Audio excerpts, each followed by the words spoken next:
जब मुझे मदद की ज़रूरत थी, उस वक़्त किसी ने मेरी मदद नहीं की, इसलिए मैंने किसी दूसरे की मदद करना छोड़ दिया है। ये सोच होती है एक सांसारिक की, जो अपने मन के माफ़िक जीना चाहता है और जब उसके मन को संतुष्टि नहीं मिलती है, तो उसकी बुद्धि डिसीज़न लेती है कि मेरी भी किसी ने मदद नहीं की, तो मैं भी किसी की मदद नहीं करूँगा या फिर करूँगी। और इसी बेहोशी के साथ, इसी मेंटालिटी के साथ काफ़ी इंसान इस दुनिया में सर्वाइव करते हैं, जबकि अगर आप परमात्मा के मार्ग पर होंगे, तो भले ही इस दुनिया में किसी ने आपकी मदद ना की हो, तो एक सतमार्गी जरूरतमंद की मदद करने के लिए हमेशा रेडी रहते हैं, क्योंकि उनके इस कर्म में भी अहंकार प्रबल नहीं होता है।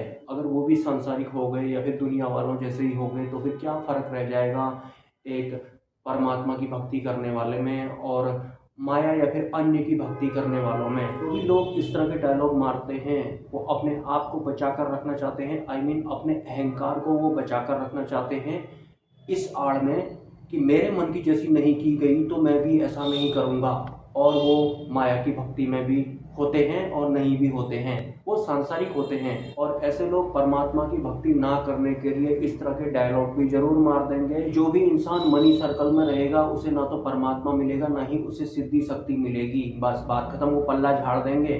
टोटल मिला करके वो अपने मैं और मेरा को या फिर अपने अहंकार को बचा करके घोंसले में छुप जाएंगे। और ऐसे ही अपने मन माफिक जीवन यापन करने वाले लोगों को अगर माया पार के बारे में कुछ बताया जा रहा होगा, तो वो भी उनकी समझ में नहीं आएगा, क्योंकि खुद वो माया पार जाना ही नहीं चाहते हैं। उनको पता ही नहीं है कि माया पार की भक्ति आखिर होती कैसे है। अगर हम उसमें इन्वॉल्व हो जाते हैं, तो फिर हम इंटरनली कैसे हो जाते हैं। सिंपली माया पार का मतलब होता है कि माया में रहने के बाद भी माया उन्हें प्रभावित नहीं करती है इंटरनली। मतलब आपके पास 10 खरब रुपए आ गया तो भी आपको कोई फर्क नहीं पड़ने वाला है, आपकी कंडीशन जीरो बैलेंस पर है तब भी आपको कोई फर्क नहीं पड़ने वाला है। उसे माया पार कहते हैं। भरपूर माया आ जाने पर भी उसका मन बुद्धि फुड़केगा नहीं, उसे माया पार कहते हैं। ऐसा नहीं कि सब कुछ छोड़ छाड़ के हिमालय में चले जाना है। हिमालय में जाने वाले ज्यादातर लोग पत्थर बनते हैं, ध्यान रखना इस बात को।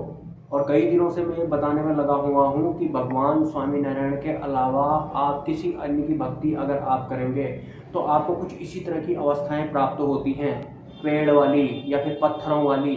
टोटल मिलाकर के जो सर्वोपरि हैं, उन परब्रह्म परमात्मा की फ्रीक्वेंसी से आपको मैच होना है। अहम शून्य होने से काम नहीं चलेगा, अहंकार शून्य होने से काम नहीं चलेगा। अगर अहम और अहंकार शून्य हो जाते हैं, तो सिंपली आप पत्थर की अवस्था को प्राप्त करने वाले हैं, या फिर आप पेड़ बनने वाले हैं, वृक्ष लोक के आप वासी बनने वाले हैं, जो कि आप बहुत पहले रह चुके हैं इन लोगों के वासी। और पहली बात, इंसानों के अलावा आपको इस पृथ्वी लोक में जो जो दिखाई पड़ते हैं, भले ही वो जीव हों या फिर वो निर्जीव हों, मतलब भले ही वो पत्थर जैसे हों या फिर वो कोई पशु पक्षी हों, कीड़े मकोड़े हों, या फिर समुद्र में रहने वाले, रैगने वाले, किसी भी तरह के कोई भी जीव क्यों न हो, हर एक अवस्था को पार करके ही हमें ये मनुष्य वाली देह मिलती है। तो वो कोई पराये तो उनको समझना मत। सब तरह की योनियों में सर्वाइव करके ही हम लोग इंसान बने होते हैं। और ये बात भी सच है कि एक पर्टिकुलर टाइम पीरियड बाद हर एक मनुष्य को मुक्ति प्राप्त हो जाती है और नहीं भी होती है।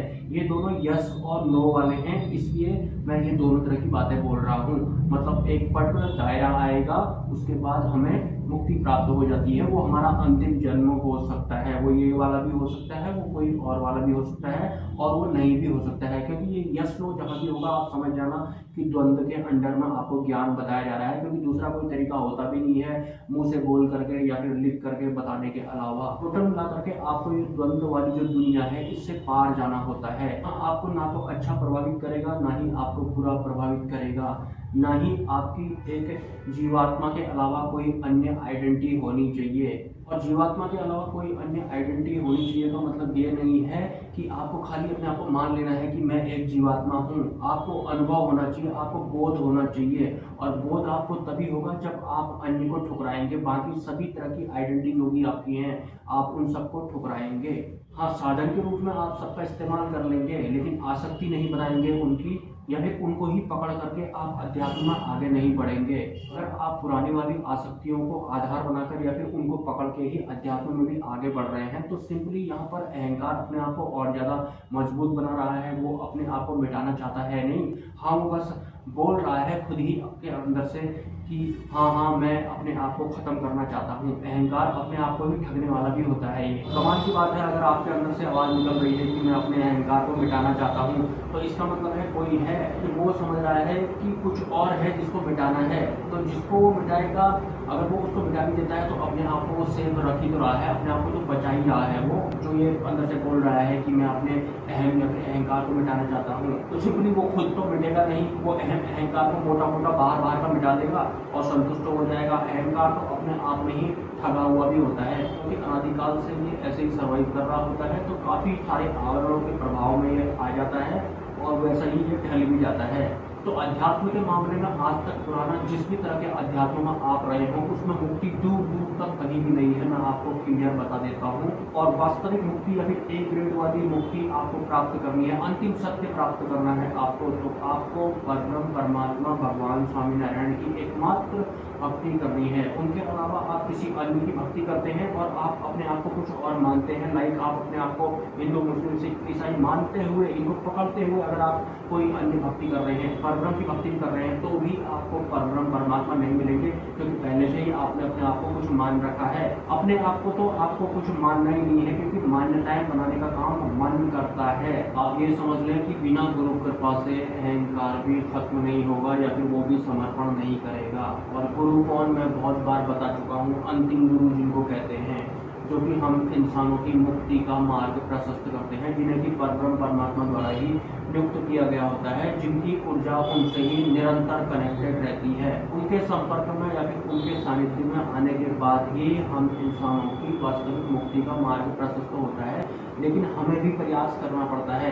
हालांकि हमारा जितना भी प्रयास होगा, एक पर्टिकुलर टाइम पीरियड आने के बाद वो एक नए दायरे में पहुंच जाता है और परमात्मा की व्यवस्थाओं द्वारा आपको अपने आवरण में ले लिया जाता है, मतलब आप एक अलग जोन में पहुंच जाते हैं। लेकिन इस दुनिया में 8 अरब लोग हैं और उंगलियों में गिन सकते हैं आप उन लोगों को जो परब्रह्म परमात्मा के मार्ग पर चलते हैं, ज्ञान इकट्ठा नहीं करते हैं, जो वास्तव में चलते हैं, जो वास्तव में हिंदू मुस्लिम सिख ईसाई से ऊपर उठ जाएंगे। इंटरनली बोलने से नहीं होगा, उठना पड़ेगा आपको। अगर अपने आप को आप इनमें से कुछ भी मानते हैं ना इंटरनली, तो फिर तो आपने पहले से ही अपने आप को कुछ मान रखा है।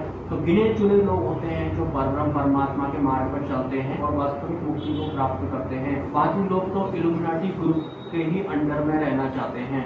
इस दुनिया के बहुत तरह के सच हैं, सत्य नहीं कहना चाहूँगा, बहुत तरह के सच हैं इस फिजिकल वर्ल्ड के, और एक भी सच काम का नहीं है, सबका सब फंसाने वाला है। वो इल्यूमिनाटी ग्रुप वाले भी अपने आप में ही फंसे हुए लोग हैं। वो चाहे भले ही इस दुनिया में कुछ भी करते हों, लेकिन वो खुद भी फंसे हुए हैं। और बाकी के इंसान तो बस बुद्धिमान और शारीरिक इंद्रियों में ही आकर्षित होकर के अपने जन्म गंवा रहे हैं पता नहीं कितने सालों से। और जब तक एक आम इंसान को थोड़ा थोड़ा बोझ जैसा आने लगता है कि ये दुनिया में ये सब चल क्या रहा है, तब तक काफ़ी कुछ उसके हाथ से निकल जाता है और ना ही उसे कुछ उच्च स्तरीय गुरु मिल पाते हैं। गुरु से मेरा मतलब फिर से अंतिम गुरु से है, अंतिम गुरु के अलावा कोई गुरु होते नहीं है। बाकी सारे के सारे जितने भी गुरु वगैरह होते हैं वो सब ईश्वरीय तत्व या फिर माया के तत्व के अंडर में या फिर उनकी ही भक्ति करने वाले होते हैं। उन गुरु द्वारा जिन भगवानों का ईश्वरों का प्रतिनिधित्व किया गया होता है वो तक ईश्वरीय तत्व होते हैं या फिर माया के तत्व होते हैं।